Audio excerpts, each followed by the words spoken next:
اٹھتے بیٹھتے آتے جاتے استغفر اللہ ربی استغفر اللہ الذی لا الہ الا ہو الحی القیوم واتوب الیہ استغفر اللہ ربی من کل ذنب واتوب الیہ. یہ پڑھا کرو جتنے استغفار آپ کو یاد ہے. بہت زیادہ پڑھو، کم پڑھنے سے نہیں کام چلے گا، کیونکہ دنیا کی تمام تکلیفیں، رنج اور غم، صدمہ اور مصیبت، فتنہ اور پریشانی سورۃ انفال میں ہے. استغفار سے ختم ہو جائے. استغفار ہمیں کرنا چاہیے. پیرانی پیر شیخ عبد القادر جیلانی نے ایک موقع پر لکھا ہے کہ جن کو استغفار کا پتہ ہے اور پھر وہ پریشان ہوتا ہے، فرمایا بہت بڑا کذاب اور جھوٹا ہے.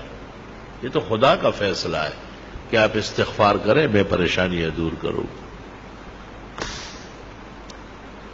اب یہ کہ ہمیں محبت چاہیے، آرام چاہیے، عزت چاہیے، حلال دولت چاہیے، وقار چاہیے، حفاظت چاہیے، خدا تیری نصرت چاہیے، بندوں کے ہر شر فساد سے بچت چاہیے.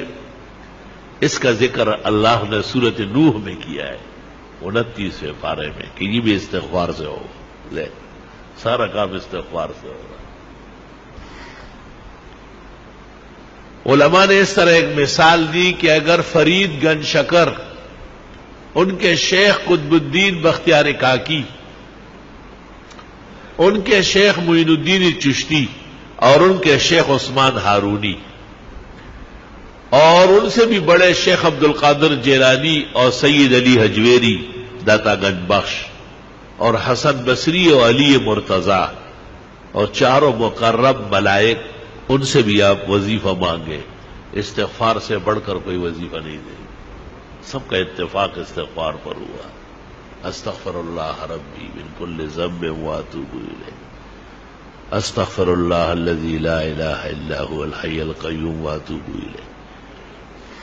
اب ایک آدمی استغفار کر رہا ہے اور وہ فائدہ محسوس نہیں کرتا تو قرآن تو سچا ہے، ہمارا ایمان ہے، اس میں کوئی کمی ہے نا. وہ عورت نے وہ چاند دیکھا ایسا چاند کی طرح، تو انگلی کے ساتھ کوئی چیز لگی تھی نامناسب، کہنے لگی چاند تو بہت اچھے لیکن بدبو آ رہی. بدبو تو آپ میں ہے، چاند میں تھوڑا ہی ہے. اب اپنے آپ کو اس معیار پر لانا ہے کہ ہمیں استغفار سے وہ فائدہ پہنچے جو اللہ تعالیٰ نے سورۃ انفال میں بیان کیا ہے. وما كان الله ليعذبهم وانت فيهم وما كان الله معذبهم وهم يستغفرون.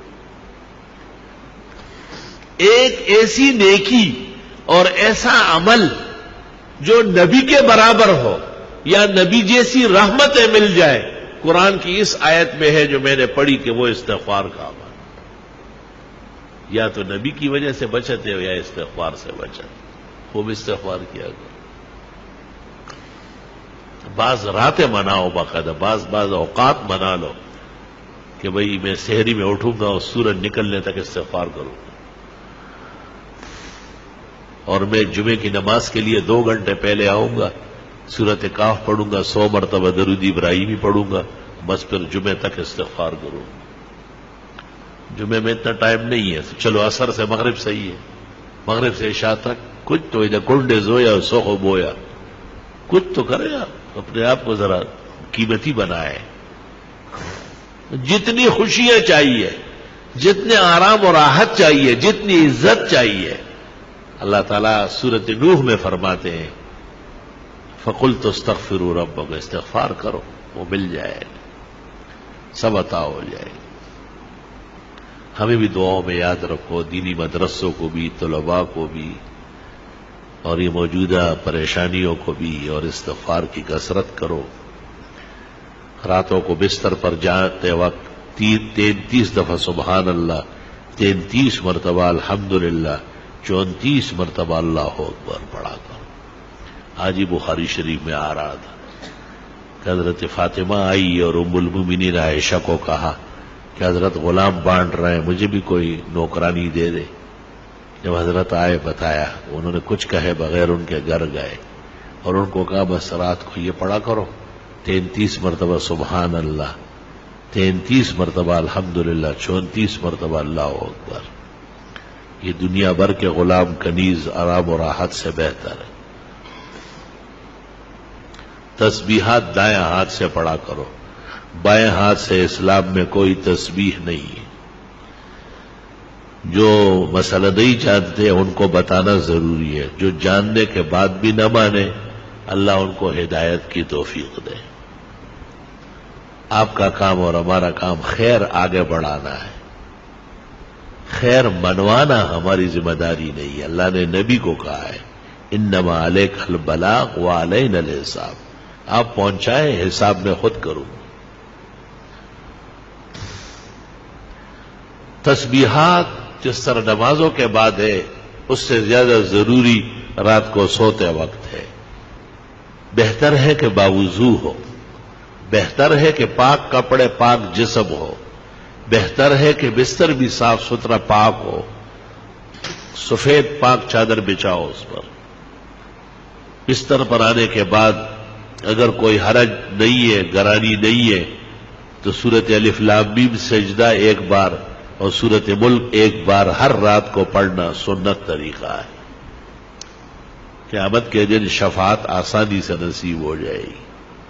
قیامت کے دن کی تپش نہیں دیکھے گا، محسوس بھی نہیں کرے گا. لوگوں سے پوچھے گا کہ وہ قیامت کہاں ہے، وہ تکلیف کدھر ہے. فرشتے کہیں گے چل چل الف لام میم سجدہ اور سورہ ملک جو پڑھتے ہیں ان کو نہ قبر میں عذاب ہوتا ہے نہ میدان حشر میں ہوتا ہے. یا رب تیری کتنی عنایات و احسانات.